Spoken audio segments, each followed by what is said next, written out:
A good name is better than fine perfume, and the day of death better than the day of birth. It is better to go to a house of mourning than to go to a house of feasting, for death is the destiny of everyone. The living should take this to heart. Frustration is better than laughter, because a sad face is good for the heart. The heart of the wise is in the house of mourning, but the heart of fools is in the house of pleasure. It is better to heed the rebuke of a wise person than to listen to the song of fools. Like the crackling of thorns under the pot, so is the laughter of fools. This too is meaningless. Extortion turns a wise person into a fool, and a bribe corrupts the heart. The end of a matter is better than its beginning, and patience is better than pride. Do not be quickly provoked in your spirit, for anger resides in the lap of fools. Do not say, "Why were the old days better than these?" For it is not wise to ask such questions. Wisdom, like an inheritance, is a good thing and benefits those who see the sun. Wisdom is a shelter as money is a shelter, but the advantage of knowledge is this: wisdom preserves those who have it. Consider what God has done, who can straighten what he has made crooked?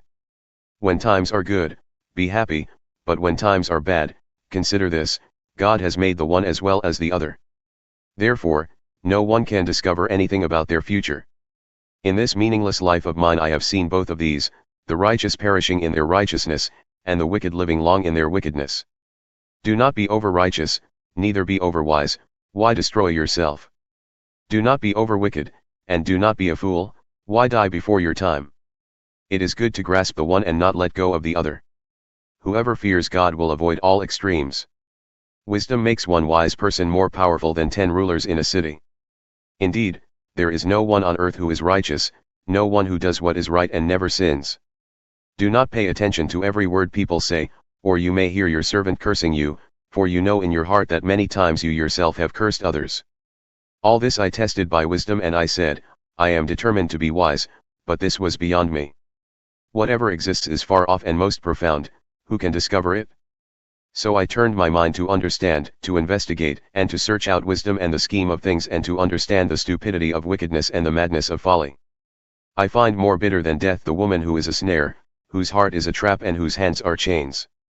The man who pleases God will escape her, but the sinner she will ensnare.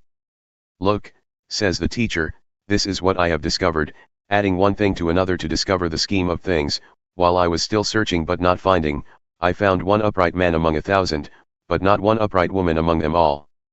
This only have I found: God created mankind upright, but they have gone in search of many schemes. Who is like the wise? Who knows the explanation of things? A person's wisdom brightens their face and changes its hard appearance. Obey the king's command, I say, because you took an oath before God. Do not be in a hurry to leave the king's presence. Do not stand up for a bad cause, for he will do whatever he pleases. Since a king's word is supreme, who can say to him, "What are you doing?"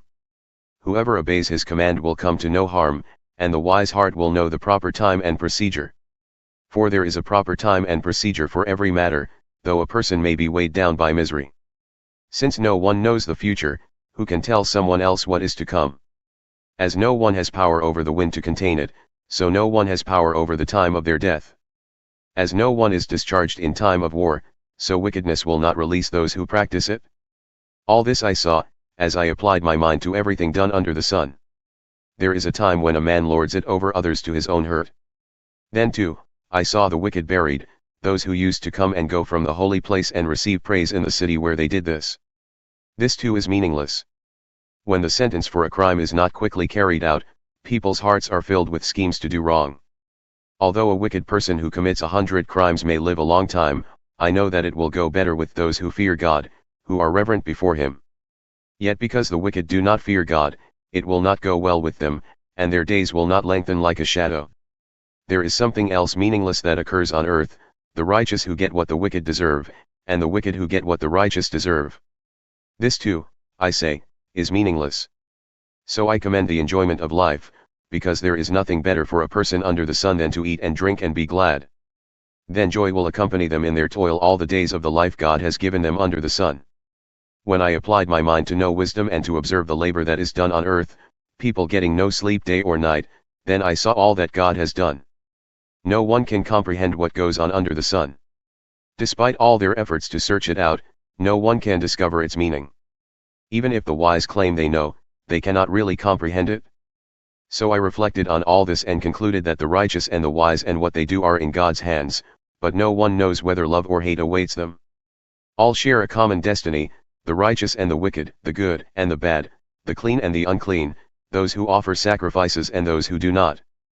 As it is with the good, so with the sinful, as it is with those who take oaths, so with those who are afraid to take them.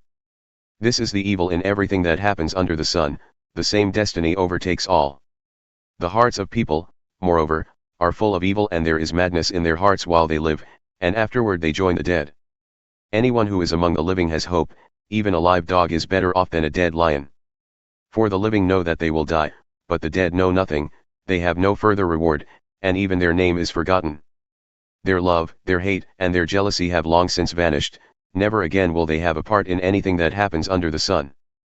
Go, eat your food with gladness, and drink your wine with a joyful heart, for God has already approved what you do. Always be clothed in white, and always anoint your head with oil. Enjoy life with your wife, whom you love, all the days of this meaningless life that God has given you under the sun, all your meaningless days. For this is your lot in life and in your toilsome labor under the sun. Whatever your hand finds to do, do it with all your might, for in the realm of the dead, where you are going, there is neither working nor planning nor knowledge nor wisdom. I have seen something else under the sun, the race is not to the swift or the battle to the strong, nor does food come to the wise or wealth to the brilliant or favor to the learned, but time and chance happen to them all. Moreover, no one knows when their hour will come, as fish are caught in a cruel net, or birds are taken in a snare, so people are trapped by evil times that fall unexpectedly upon them. I also saw under the sun this example of wisdom that greatly impressed me. There was once a small city with only a few people in it. And a powerful king came against it, surrounded it, and built huge siege works against it. Now there lived in that city a man poor but wise, and he saved the city by his wisdom. But nobody remembered that poor man. So I said, wisdom is better than strength. But the poor man's wisdom is despised, and his words are no longer heeded. The quiet words of the wise are more to be heeded than the shouts of a ruler of fools. Wisdom is better than weapons of war, but one sinner destroys much good.